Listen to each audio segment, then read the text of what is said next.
Hello, everyone. My name is Armando Perez-Carreno, and welcome to the Web Talk Show. Today, I'm joined by Shannon Tipton from Learning Rebels. Welcome, Shannon. Well, thank you. Thank you for having me. Shannon, could you give us a brief introduction so our listeners that don't know about you, and many will, but the ones that don't, give us a brief introduction so that they know who we're talking with today. Sure. My name is obviously Shannon Tipton. I own a company called Learning Rebels, and the way we like to say it is, if you have ever been at work and you had to take part in a training program that was not helpful, it was not useful, it was not relevant to you, we fix that. Nice. So we help organizations fix training that's not really working for them and make it so that it does. We've been around since 2004. So we've seen some success in various industries, healthcare, manufacturing, home services. We find that every industry has training issues. So we try not to focus on any one particular industry, because that just makes the job interesting. But in essence, what we do is we help those companies create training that's really going to help them see the business results that they need and require. That's amazing. And that has been a reoccurring subject with all of our guests last week and this week. Within the training space, we see that training is broken. Like that particular theme has reappeared, and we've had very different, varied conversations, but that theme seems to be appearing, and as you said, in many industries. So why do you think training is broken in the first place? Training has always been broken, from a corporate perspective. And this is because it's not unlike a person deciding to open a restaurant, right? They go and they have a good meal and they're like, oh, I can do this, right? This is simple. I can do this.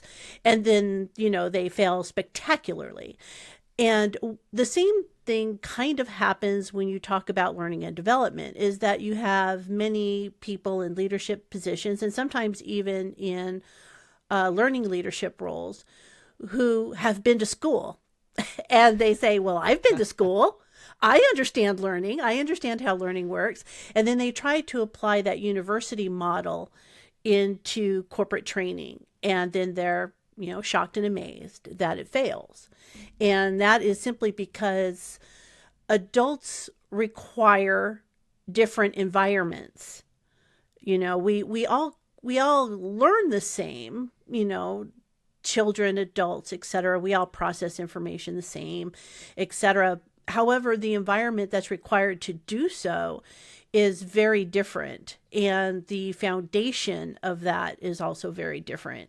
And a lot of people, especially in the corporate environment, they simply don't understand that until they get into the middle of it. And then they find out that their sales initiatives are not working. And then they blame the victim, so to speak, which would be the salesperson. They're like, well, the salesperson isn't doing what they need to do. And it really is because the training has failed them. They put them in a classroom, they talked at them for 8 hours, or they put them in front of a really terrible e-learning program that was nothing but, a PowerPoint presentation, and made them sit in front of that. And then they wonder why it didn't work, and so that is the basis of why a lot of training has been broken and continues to be broken, because we really, from a leadership perspective, are failing to shift the paradigm. That actually makes a lot of sense. It's like someone who is good at personal training, and this is for the listeners who are not in the learning and development space. If we want to put it down to another industry, let's say you're good at personal training and you say, I'll open a gym. Right. Well, great. But if you don't know anything about business, you'll soon realize that now you're going to be running a business, and now you're going to be a business owner. You're no longer going to be a personal trainer. And so you might hate it, you might love it, but it's a whole different thing.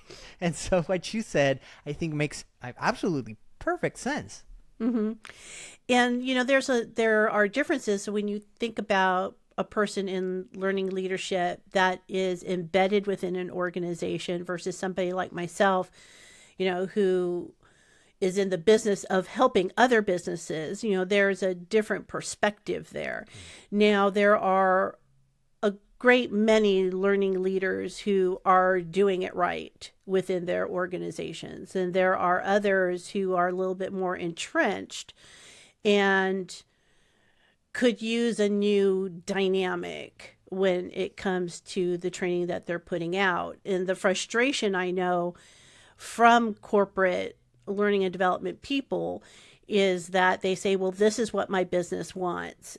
And it's difficult to fight that culture, when you come into a culture within a business that says, all we want is for you to create crappy e-learning. It's like, okay, well, then I guess I'll create crappy e-learning, and then again, the business becomes frustrated because that e-learning hasn't really helped anyone. And then you're starting from two opposing corners, right? And then it's hard to meet in the middle. And that's where someone like myself comes in to come in and say, all right, how can we help these two corners come together where we're really developing learning that is going to help the business, but also help the person? And the key here is, does your learning help people be smarter, better, faster than they were the day before? And if it doesn't, then we need to take a look and analyze why. So there are differences in how you're going to approach it, and the struggle is real for a lot of learning and development people that are embedded in corporations. Do you think that this happens mostly when it's in company training provided by the same company's departments, or does it also happen when they're purchasing licensing or seats in third-party training to train their teams? That's a good question. And it happens in both areas for sure. And that's a lot of times it's because, the Venn diagram, right? You can either get it good, you can get it fast, or you can get it cheap, right? And those three things don't marry up. And a lot of times when organizations go and they look for third party training, they're looking for cheap. And they're looking for expediency. So they're looking for cheap and fast. And if I would ask organizations to step back and take a look at your personal life and think about the personal decisions that you've made in life. Did you make those decisions based on cheap and fast? Probably, did you buy your car? Did you just go on a lot and say, okay, that's the cheapest car, I'll get that one? It's like, no, you probably did not. And so when you think about the training that you're putting in front of people, are you buying the cheapest training? If so, then you can't be mad at the results that you get, right? There's a lot of cheap organizations, third-party organizations out there, and you get what you pay for, so it's, that's the other battle from a corporate perspective, a corporate person that is in their training department. If you don't have the right background and the right education, then that's going to come back to haunt you. And I'm not saying, though, I don't want people who are listening to this and who may happen to be L&D professionals say, oh, I don't have an instructional design background, or I don't have an instructional master's, I can't do this job. That's not true. That's not true. My background is in business and communications. So you don't have to think of it in that way, but you do need to think about how can you help people get better. That with third-party providers, there is the certification aspect, which most of the time has to be third-party, which is okay. But then there's you're just getting some training like e-learning or something put in to sort of fit your team into that box, which I think is what we're talking about here. And it was mentioned yesterday in the podcast as well that if you really want training to help make a change in the team, you have to know who your audience is. And so if you're just getting this third-party training that is not specifically tailored to who that team is, then it might not give the results as if it was created within the company or by someone for the company. Right. Then that's absolutely true. And that's the other part of this is I have a saying that I've said for a long time is training for everyone benefits no one. Right. So you just can't dump training or learning on a group of people and hope for the best. You make people angry. You ruin your credibility. If you're an experienced salesperson and I dump, sales 101 on you, what are the odds that you're going to be excited to participate in anything else that I have to serve up? The odds are 0 because you're already mad at me because I've made you take a training that doesn't apply to you. And then I've lost credibility because now you're thinking that person doesn't know me. They don't care about me. They don't care about my job. And so now you've alienated a whole swath of your audience, which happens a lot. And I'll just say it. It's because many organizations and many learning and development professionals, and even those who are in the business of learning and development, will do that because it's the easy thing to do. It's quick and it's easy. Let's just send it out to everybody. Not nobody. A lot of people don't want to do the hard work that it takes to do the analysis to figure out who really needs what training. And that's what we do as an organization. That's what Learning Rebels, part of what we do, is we'll go in and we'll do a skills gap analysis and find out who really is missing the skills that it takes to make them good at their jobs and in turn make the business successful, because those two things are symbiotic. They have to work together. You're going to make people better so your business can be better. There is not a business owner, regardless of industry, out there who doesn't want more money. They want larger profits and they want bigger revenue. And in order to do that, you have to have a well-trained workforce. Those two things go together. And, the sooner that organizations and learning professionals realize that and really work towards that, then they'll see success. That makes a lot of sense. A lot of times it's just the idea of, I'm growing, let me just hire people. Right. And they don't think about who they're hiring. It's just like, let's just fill up the bus. Let's just fill up the bus with people. It doesn't matter where they're going or how they got there. Let's just fill it up. How did you, coming from a business and communications background, get into training and professional development? Well, I was in restaurant operations for a long time, and specifically working with franchisees. And there became a point in time where I was, one, exhausted because I was working internationally and I was tired of all of the travel that went with that job. And two, I really wanted to help the franchisees do better. And at that time, I didn't know what that meant. I would help them look at their P&Ls and make business decisions, etc. But I really wanted to see them succeed from a people perspective. And so I went back to the organization and I said, what can I do to make this happen? I don't know what I need to do. And they said, well, if you're good at, and this is what a lot of organizations do, they go, well, if you're good at this, we'll put you in the training department. And I was like, okay, so let's see what happens there. So I took over the franchise training model.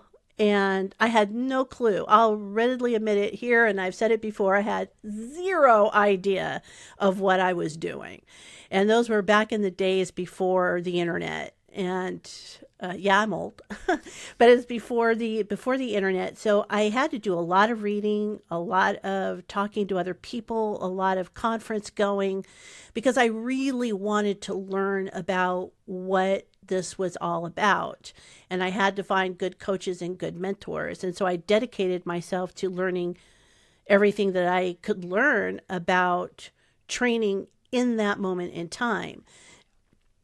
And subsequently, fast forward, here we are today. And I think the key to that is the continuation of learning within yourself, right? So I am always curious about what's happening in the industry because we're dealing with people and we're dealing with people's brains. And that is something that is always evolving and always changing, So I think my business background really helps because it helps me understand business goals.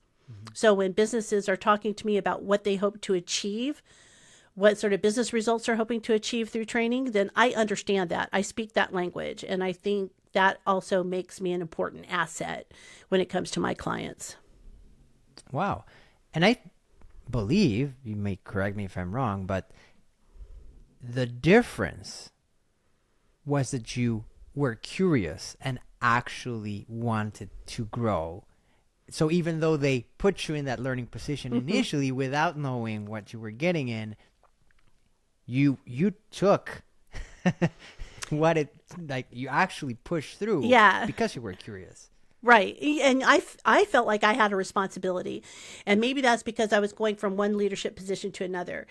So I understood that this wasn't simply about getting in front of a group of people and doing presentations. Now, there's nothing wrong in that. There are a lot of trainers out there who love the facilitation role, and that's what they excel at, and that's what they want to do. God bless them, because we need more of those sorts of dynamic people. But for me, I knew that my role was going to be more than that. But like I said, I didn't know what exactly that meant. I didn't know what a skills gap analysis was. I didn't know what it meant to create training that really was impactful for the business. I really could not connect those dots. So it was important for me to figure out how. How can I can't be successful in my role if I don't know how, right? If I don't have those building blocks. So that was important. Wow. And here you are. And here I am. So that's great. I really love these sessions because we are getting knowledge and advice and life lessons really from people who have done this for many years successfully and have seen ups and downs, but ultimately have seen the real behind the scenes, what's happening in this case, learning and development. And you've seen what works and what doesn't. So I really think this helps the audience understand what, like, it's not just, like you were saying, just throw an e-learning course at them and you're done. Yeah. Right? And those are a dime a dozen. I mean, I can open up Google right now and Google, e-learning developers, and 200 million of us are going to pop up. The hard part is determining which ones are really in it to help you succeed, and from a business perspective, so the business of learning, that's the competition that's out there. So the competition becomes, I've got somebody out there who can do what I do and what my company does for significantly less. My job is to help the client who is still in the decision-making process understand that do you just want content that's going to fill your learning management system, or do you want your business to be better? What are your goals? When they say, well, I need people to be trained, what does that mean? So if you, business owner, listening to this, and you're struggling in this particular area, when you go through that discovery phase with other learning and development companies, you want clarity on how that person is going to help your business see business results, not just whether or not your people can pass a test at 85%, because that does nothing for business success. You talk about measuring performance change versus measuring activities. Right. Because the end all be all, it seems, for that litmus test of success is whether or not they can pass a test. And I would throw people back, and I've done this often to decision makers, and say, think back to when you were in university or even high school, wherever the last time you took a formal assessment test. Now, did you study for the test, or did you study how to pass the test? Right? And that makes a difference, because people are going to study to pass the test. And just because they pass the test does not mean that they know the topic. It just means that they know how to take a test. So then your due diligence as a business owner outside of learning and development, looking to find learning and development help, is to ensure that the person on the other end of the call or the meeting is really focused on helping your business succeed, because that's where it starts. This makes perfect sense. We have built a lot of learning management systems for clients, and when we're looking at the data, it's very interesting to see how some people will, if you go to their profile, take a test, and then they took it like 6 times, and then they finally got the certificate, right? Right. But if you didn't look closely at their profile, and if you don't have the right triggers set up, it'll just look like, oh, this person passed, they did well, that's okay. Right. But once you go into their profile by mistake or just because you were curious, that's where you see the 64 attempts. Right. So they took it like one after the other. It's not like they took one test and then they went back and spent some time studying and then came back. No, they took it one after the other, right? Yeah. It's like, I'm going to keep taking this damn thing until I pass it. And that's exactly the mentality of a lot of people. As a matter of fact, story for you is I was traveling a number of years ago, and I was having dinner at a restaurant. I was at the bar and I was having dinner, and there was a cohort of salespeople around me. They were just in for some sort of meeting or training, something. And one of them was telling another that they paid their kids to take their LMS training courses. What? They paid their kids to take their training. So that tells you a couple of things. First off, the training is broken within that organization, and 2, the culture is broken within that organization as well. Because it does come from leadership. So either leadership supports a culture of learning, or they support a culture of test taking. Which one is it? Yeah.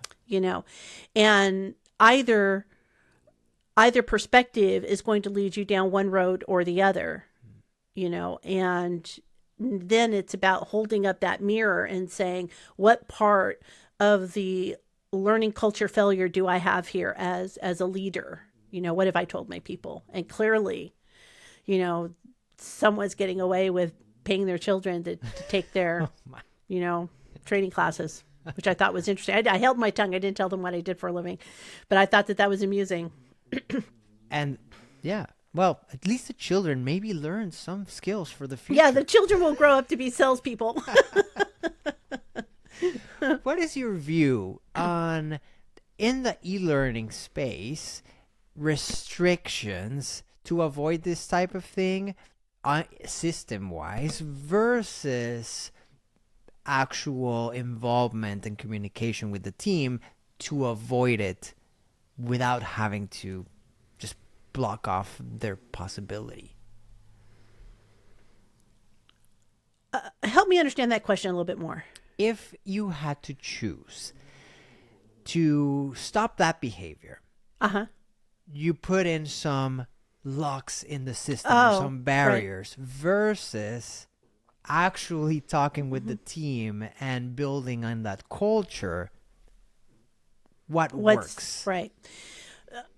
Putting in the barriers never works. People will find a way around that. So I prefer not to build a learning culture around people who are trying to circumvent it.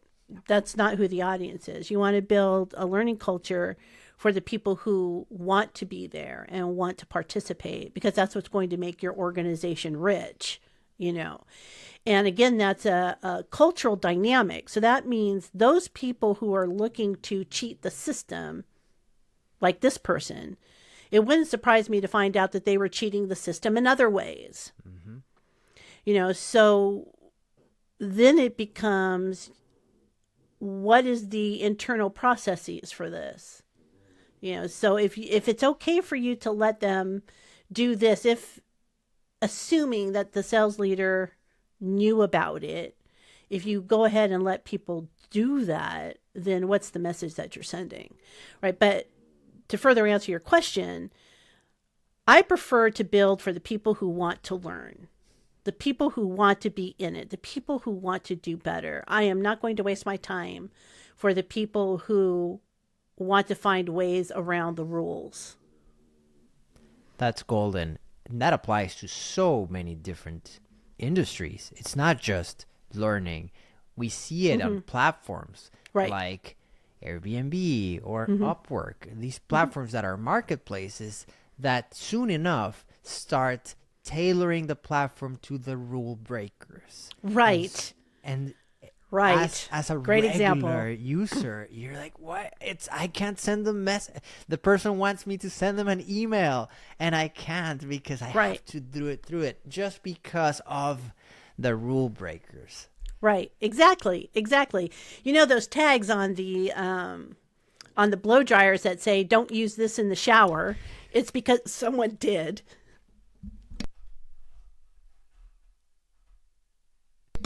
Excuse me. At some point, someone did. And so now they've got labels on everything for the person who might be silly enough to take a blow dryer into the shower. So it's the same example, but you're absolutely right.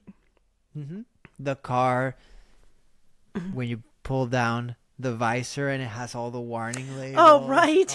all that sort of stuff where it's just warnings everywhere. I understand them and they have a good purpose, but it's just aligning the platform to the rule breakers instead of people who actually want to learn in this case. Right. You want to, and any good learning provider will want to do this, is that they will want to analyze who wants to make an impact, right? Who wants to actually go in and learn and do something differently so that they can have a positive outcome or change the outcome or change the behaviors, right? And those are the organizations that not only do that for learning and development, but they do that throughout. So they're constantly putting their business under a microscope and saying, where can we be better? You know, where are the changes that are going to impact success, both on a business level and on a people level, right? And that's what a good business will do. And so when I'm talking to clients, it's also an interview process for me. So while a client is trying to figure out whether or not they want me to do the job, I'm trying to figure out, do I want to do the job for them? You know, so are they going to give me headaches and, you know, heartburn over every little thing? And if so, that's probably not worth it for me. You know, I would prefer to work with clients that really are invested in their people and they really want to see change, not just tick a box to say, you know, did everybody take their safety training? Tick. You know, there are businesses out there that work with those sorts of clients. And again, we need them all, but those clients are just not for me. That's also a fantastic insight for everyone who's listening. It doesn't just apply to learning and development. If you have a business and you feel that client, even though they're going to bring some money in, they're going to give you more headaches and heartburn. Then it's worth. Then, you know, and I understand. So if you've got people who are listening who are, you know, new, you know, so they're new to business ownership, then yeah, sometimes you have to eat some sand. Yeah. Yes. You know, in order to make sure that you're keeping the lights on and that you're growing. But at some point you need to make a decision as to which path you want to go down. And then that becomes a difficult decision. And so when I made that decision early on, because I did that at the very beginning, I was like, okay, I'm open. I'll take anyone who will take me. But soon afterwards, it becomes exhausting from a mental perspective. Just physically, it becomes tiring.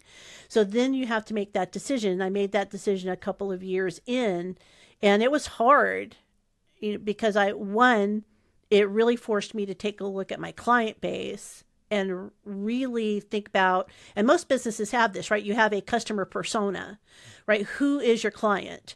And so I had that customer persona, And I had drifted away from that. And it's like, okay, so Shannon, you've got to be more true to your business, and most importantly, true to who you are.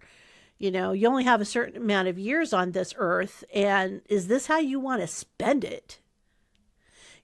So one of my clients said this, and it sticks with me. It's either you want to be greedy for the long term or you want to be greedy for the short term. Which one do you want to be? Which bucket do you want to be in? And I don't think there's anything wrong with saying you want to be, greedy in that way. Everybody wants to have the comfort of a couple of dollars in the bank.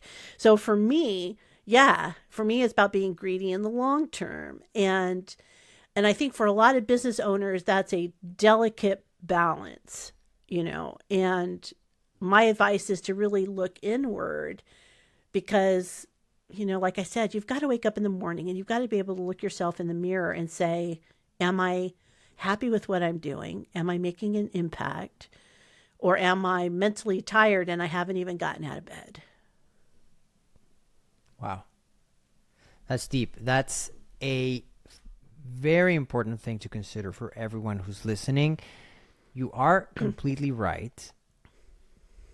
There are some points in your business life that you might need to do this, but just keep that, like Shannon said, persona in mind, because even if you have to take these jobs initially, just make sure that you don't get trapped in forever going that route. If you keep your original persona, your original purpose in mind, then even if you have these, maybe you get one of the ones you want, and then you get another one, and slowly you start to drift away from what you were getting originally, which was getting you exhausted, and into the path of what you really want to do and the change that you want to make. Right.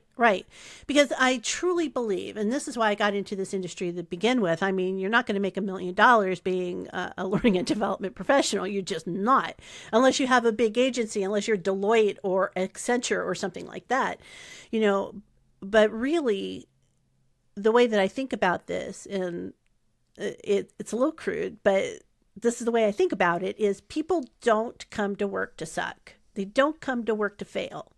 So how can I help you, Mr. Miss Business Owner or corporation or organization? How can I help your people feel as successful as they possibly can be? And that makes me feel good at the end of the day. It makes me feel like, oh, okay, I found a purpose and I feel good about that purpose. And am I helping businesses succeed? Yes. Am I helping people succeed? Yes. So tick, tick, tick. I think I'm doing okay. And so those are, the mental gymnastics sometimes that you have to do, when you're owning a business such as mine, when you think about business services or consultancy or coaching or any one of those sorts of things.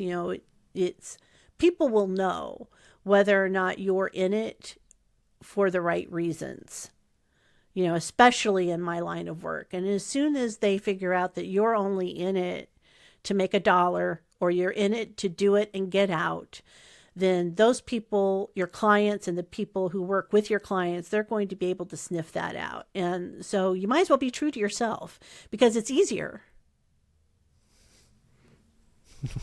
It doesn't seem like it, but it is. But it is. At the end of the day. Yeah.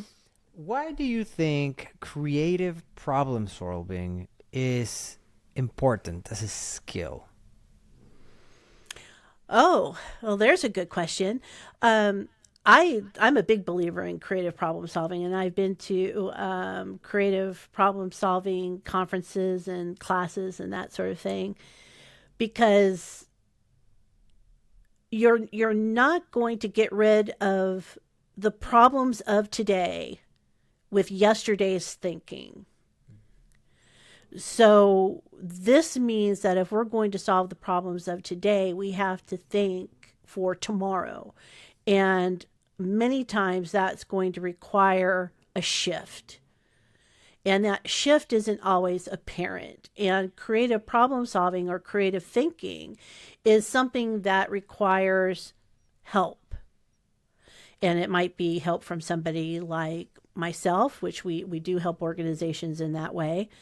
It could be just, going online and, diving deep into something called liberating structures, where it's like, all right, this is going to help me think about my problem from a different dynamic, and everybody says, oh, think outside of the box. Well, the box is there for a reason sometimes, but how can you make that box look and feel differently to help whatever it is that you need to do? And really understanding the foundations of creative problem solving and the different actions that you can take. And sometimes, and creative problem solving sounds esoteric, right? It sounds, well, I'm never going to think that way. I'm an engineer, I'm a mathematician, or I work in finance, and thinking creatively is actually actively discouraged because I don't want to go to jail. It's like, I get it. We don't want you to take liberties in that way.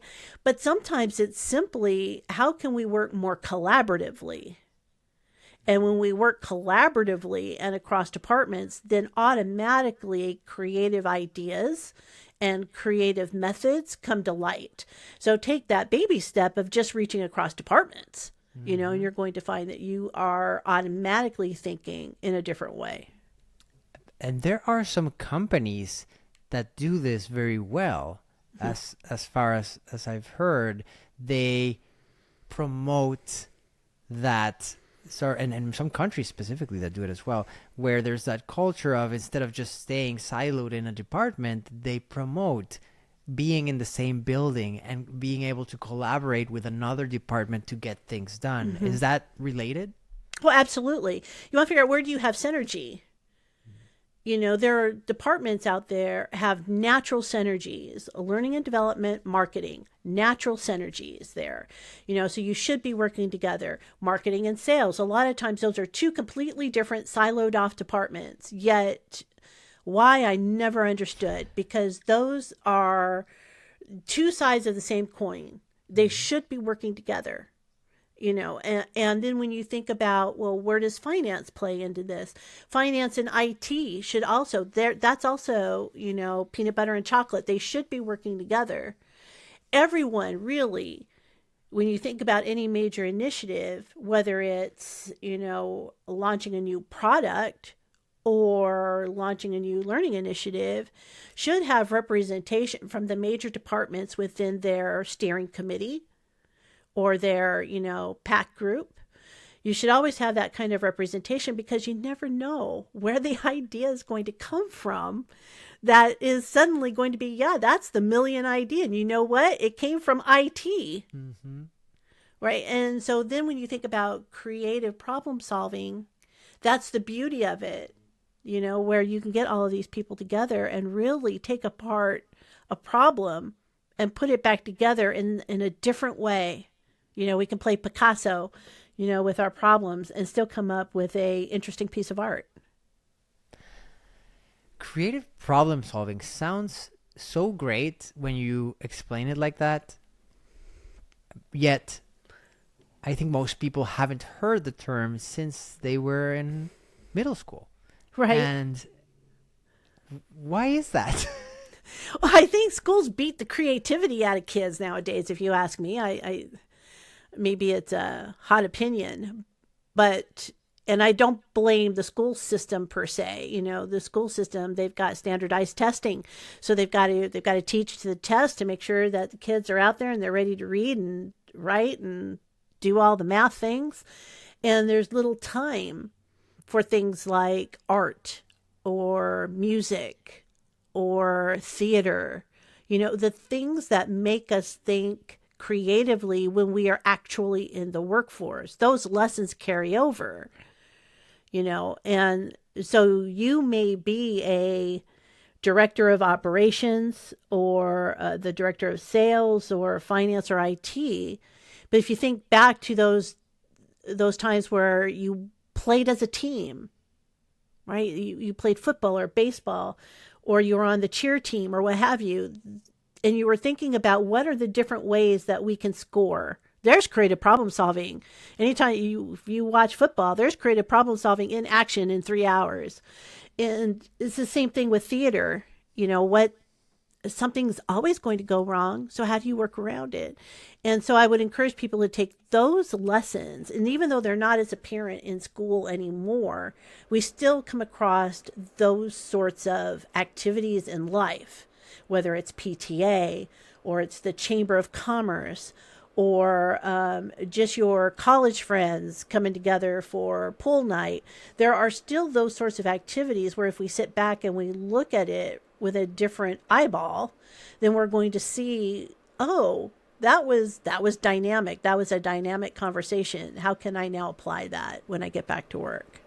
That's so interesting that you mentioned theater, Shannon. It came up in Leandro de Silva's show episode as well, that he was a very shy boy. Okay. Originally in India, and his mom put him in theater. Now his company helps presidents and vice presidents and CEOs of these companies be better at public speaking, and he's outgoing and he's thoughtful, and it all came down from that little seed of theater that, besides the point of getting you out there and learning public speaking and getting the fear out of it, you touched on a fantastic point, which is something always goes wrong. Right? And people don't realize this if you just watch TV. If you go to the theater often, which is also a nice practice as an adult, as a child, right? You can see, especially you pay attention, something is always different. And people on stage have to be able to react. Absolutely. Absolutely. I would encourage organization. I know it sounds, people can go, oh, Shannon, okay, you've lost me. But I would still encourage organizations to do those sorts of things, like bring in a person who teaches improv into your organization. Because while it sounds silly, it really does force you to think differently, and it forces you to think on the fly, right? And so think about when you do your team activities, a lot of times, they'll bring in that teamwork person. And it's like, oh, let's do those ropes exercises. It's like, okay, we build trust or whatever. Do you really? That's an argument for a different day. But if you think about somebody coming in and really teaching something in a different way, that's going to give your people skills, to again bring business performance results, then do that. I love it. It's not silly at all. I have a story for you. I was having lunch. No idea how this happened, really, thinking back to it. But I was having lunch with the CEO of a large bank. And we were just having a casual lunch conversation. And it turned out that he was taking improv lessons. Oh, interesting. Comedy. And I thought to myself, that's so strange. So it stuck with me. And he explained that it's the mental agility that it would give him, even though he is so successful. Joining that program just increased his mental agility so much. I love that so much. Right? Wow. And what a wonderful insight for him to realize that was an area that needed assistance. And went out and found it in a different way. And folks, that's a perfect example of creative problem solving. So I know a lot of CEOs, and I'm sure in your talks, Armando, you do too, is where when you ask them, how do they improve? They might say, well, I read a lot, right? Or they listen to TED Talks, or they listen to a podcast. And those are all really great ways of helping you think differently. But when you step into an actionable item, like an improv class, that's addressing it in a creative manner. I love that. I thought it was great. And I've been hearing it. Like our guest tomorrow has an IT, like a managed services IT company, completely different from what we're talking about today. And he has a theater background too, which is very interesting. They're actually, I think they're opening a theater. We'll see it, but we'll talk about it maybe tomorrow on the show. And we were just talking about this, which is there's many sides of a human being. And so just acting as if it's just your business and that's who you are in general, and just stepping out of the leadership and training side for a little bit. For those of you who say, I'm thinking of doing social media, because you hear social media is good for business. Like, you can get people for free, which is true. It's a fantastic platform to get reach for free. But then they start thinking, just like you explained in the corporate world for training, they just, let's just grab, you sort of know what you're doing, get on it. And they just start posting as a corporation. And it's just like corporate speak. It's not, right. It's not human, right? And so that is the problem. So when you start as the face of the brand or the company and put content out there about theater, about dance, about music, about your podcast, about different things, apart from what you're doing in the actual business, that's what gets a lot of people to relate to you and perhaps even go with you versus a competition, just because you have the same love for the arts or for coin collecting. Right. Yes. That human element is so important. And, one of the things we do as a business relating to your guest tomorrow is we also do fractional department work. So we will act as your L&D department, and that comes with its own set of challenges, right? So people have to see me, they have to see my people as people. Mm-hmm. So when they look at me, they go, well, will you as a person fit into my organization? So then you're thinking about, a good culture fit, which I love that, my clients think of it that way, because that's how you should. I do great work, but if my personality or the way that I do business is going to be diametrically opposed to how you operate, it doesn't matter how good I am. So it's important that we know each other as people first rather than business first. I want people to know that I have a life and I have interests, and so do they as clients. And that's how we build those really important connections as business owners. That's really important. Don't forget that. I love it. I have so many other things I want to talk about, but I don't want to take more of your time. Maybe we can talk another time as well. If anyone wants to find you, Shannon, and Learning Rebels, where is the best way to find you, or what is the best platform to reach you on? Mm-hmm. Well, they can find me for sure on my website, so learningrebels.com. And there is a button up there where people can get a consultative meeting with me. So nice. If you just fill that form out, you can reach me right away. But alternative to that, you can find me on LinkedIn for sure. So I always encourage people to connect with me. It doesn't matter. I'm not the person where if you connect with me, I'm automatically going to come back with a sales pitch. That's not who I am. I really want to find out, how can I help you? If you want to connect with me, how can I help you be better at whatever it is you want to do? The next thing we do have a podcast. So the Learning Rebels podcast, that's on all of the channels. So if you are a learning and development professional, or if you are just interested in how people learn in general, that's a podcast that you might find interesting. So those are the areas where I sort of lurk about, my website, LinkedIn being the main places. So I would look forward to hearing from anyone. I truly appreciate you coming on, Shannon. It has been a pleasure. The insights that you've given us are excellent. I will be sharing some clips of these on social as well, so people can get little snippets and then come listen to the full show. But I'm going to put all your links in the show notes so people can find you as well. And again, it's been an honor talking with you, and hope we talk again soon. Absolutely. Thank you for having me. It's been fun. Thank you, Shannon.